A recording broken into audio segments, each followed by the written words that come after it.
National Herald case में सोनिया, राहुल गांधी व अन्य पर साजिश, मनी लॉन्ड्रिंग और 2000 करोड़ संपत्ति जब्त का आरोप।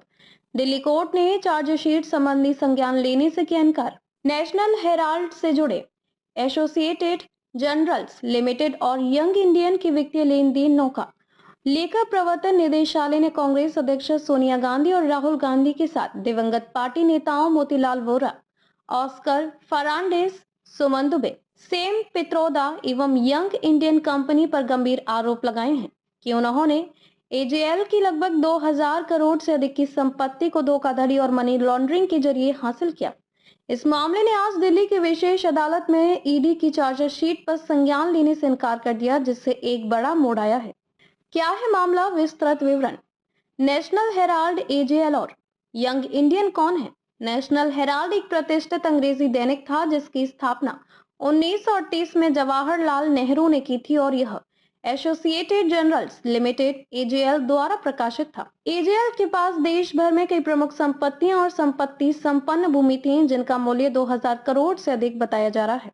यंग इंडियन प्राइवेट लिमिटेड नामक कंपनी 2010 में स्थापित की गई, जिसमें सोनिया गांधी और राहुल गांधी के पास लगभग 76% हिस्सेदारी थी, जबकि बाकी हिस्सेदारी उनके वरिष्ठ सहयोगियों के पास थी।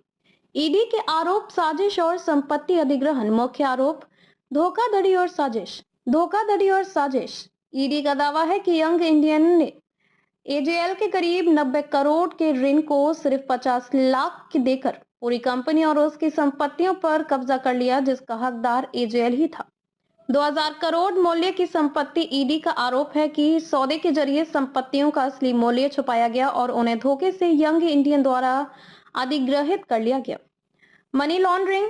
एजेंसी ने इस पूरे लेन देन को projects of crime cut agency ने इस पूरे लेन देन को प्रोजेक्ट्स ऑफ क्राइम मानते हुए PMLA prevention of money laundering act के तहत मुकदमा दर्ज किया है। नकली लेन देनों का आरोप। ईडी ने अदालत में कहा कि नकली किराया रसीदें और भ्रामक अग्रिम भुगतानों के जरिए एजेएल के फंड्स को गलत तरीके से इस्तेमाल किया गया। कौन है आरोपी?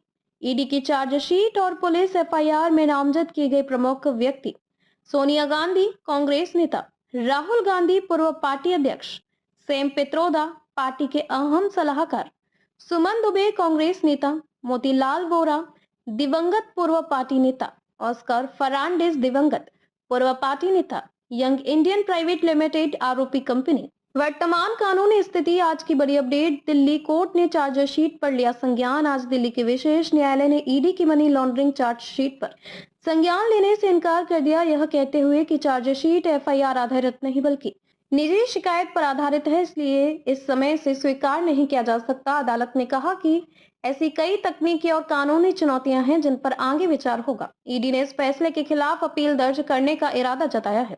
कांग्रेस की प्रक्रिया। कांग्रेस पार्टी ने इस पूरे मामले को राजनीति से प्रेरित और कांग्रेस की प्रतिक्रिया। कांग्रेस पार्टी ने इस पूरे मामले को राजनीति से प्रेरित और बदस्तूर कोशिश बताया है। पार्टी के वकीलों का कहना है कि एजेएल की संपत्तियां कभी भी यंग इंडियन के पास लॉन्डर्ड नहीं हुई। मामला असल में राजनीति द्वारा घृणित खेल के रूप में इस्तेमाल किया जा रहा है। ना तो पैसे का असली हस्तांतरण हुआ और ना ही संपत्तियों के धोखे से अदला बदली। पृष्ठभूमि और इतिहास। मामला सबसे पहले 2012 में पूर्व बीजेपी नेता डॉक्टर सुब्रमण्यम स्वामी की शिकायत पर शुरू हुआ था। इसके बाद बीते कई वर्षों में जांच अदालत द्वारा सुनवाई और ईडी पीएमएलए कार्रवाई की प्रक्रिया चलती रही। इस विवाद ने राजनीति, न्याय और वित्तीय जांच के मामलों में लंबे समय तक बहस और कानूनी लड़ाई का रूप ले लिया है। कुल मिलाकर ये मामला सिर्फ एक वित्तीय विवाद नहीं है, बल्कि भारतीय राजनीति के सबसे लंबे और जटिल मामलों में से एक बन चुका है, जिसमें मीडिया हेरिटेज, राजनीतिक आरोप प्रत्यारोप और वित्तीय कानून की बुनियादी व्याख्याएं सामने आई हैं। आज की अदालत निर्णय ने इसे और भी उलझा भरा कर दिया है और आगे की सुनवाई राजनीतिक और कानूनी दोनों मोर्चों पर जारी रहेगी।